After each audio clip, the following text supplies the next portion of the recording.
Welcome to my channel. ഇന്ന് നമുക്ക് ദോശമാവിൻ്റെ recipe നോക്കിയാലോ. അപ്പോൾ അതിന് വേണ്ടിയിട്ട് ഞാനിവിടെ ഒരു കപ്പ് ഉഴുന്നെടുത്തിട്ടുണ്ട്. ഇത് നമുക്കൊരു ബൗളിലേക്ക് ഈ ഉഴുന്നിട്ട് കൊടുക്കാം.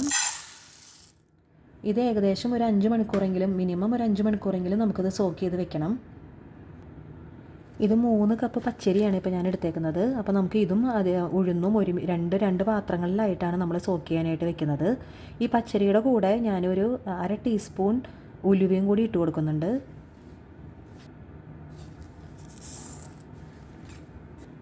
ഇനി നമുക്ക് ഈ ഉഴുന്നും പച്ചരിയും രണ്ടും മിനിമം 5 മണിക്കൂർ നമുക്ക് സോക്ക് ചെയ്യാനായിട്ട് വെക്കാം.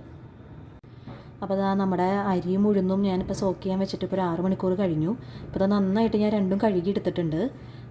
അതുപോലെ തന്നെ ഞാൻ അതിൻ്റെ കൂടെ തന്നെ ഒരു കപ്പ് ചോറ് എടുത്തിട്ടുണ്ട്. ഇനി നമുക്കിത് ഓരോന്നായിട്ട് അരച്ചെടുക്കാം. അപ്പോൾ ആദ്യം തന്നെ ഞാൻ ഉഴുന്നാണ് അരച്ചെടുക്കുന്നത്. അപ്പോൾ നമുക്ക് ഉഴുന്ന് അരച്ചു കൊണ്ടുവരാം.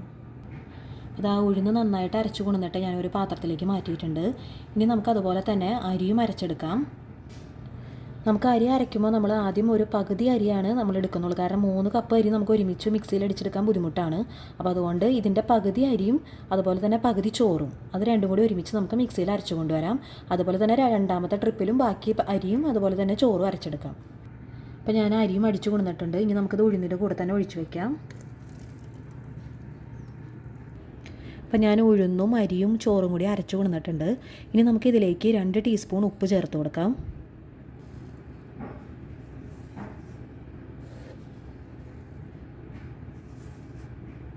ഇനി നമുക്കിതെല്ലാം കൂടി നന്നായിട്ടൊന്ന് മിക്സ് ചെയ്ത് കൊടുക്കണം.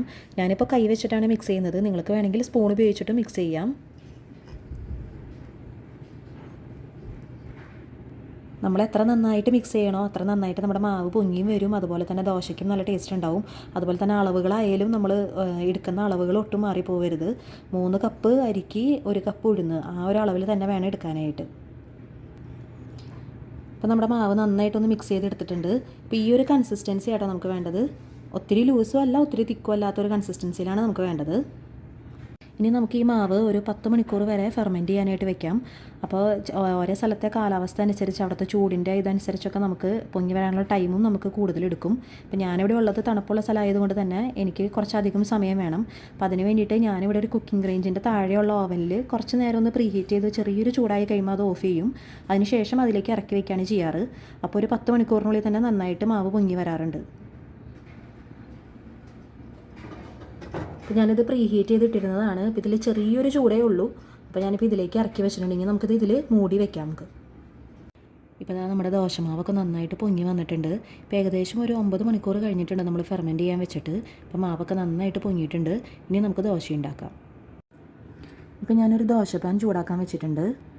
ഇനി നമുക്കിതിലേക്ക് മാവ് ഒഴിച്ചു കൊടുക്കാം.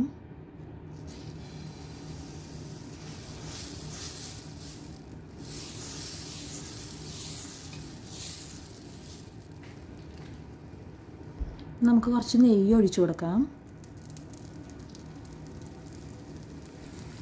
ഇപ്പോൾ ഒരു സൈഡ് നന്നായിട്ട് മുരിഞ്ഞു വന്നിട്ടുണ്ട്. ഇനി നമുക്ക് മറിച്ചിട്ട് കൊടുക്കാം. അപ്പോൾ നമ്മുടെ ദോശ ഇവിടെ റെഡി ആയിട്ടുണ്ട്. അപ്പോൾ നമ്മുടെ ദോശയൊക്കെ ഇവിടെ റെഡിയാക്കി എടുത്തിട്ടുണ്ട്. അപ്പോൾ നല്ല ക്രിസ്പി ആയിട്ടുള്ള ദോശയാണ്. അപ്പോൾ എല്ലാവരും ഒന്ന് ട്രൈ ചെയ്ത് നോക്കണം. നമുക്ക് നമ്മുടെ അളവുകളൊക്കെ കറക്റ്റ് ആണെങ്കിൽ നല്ല അടിപൊളി ദോശ കിട്ടും ചെയ്യും.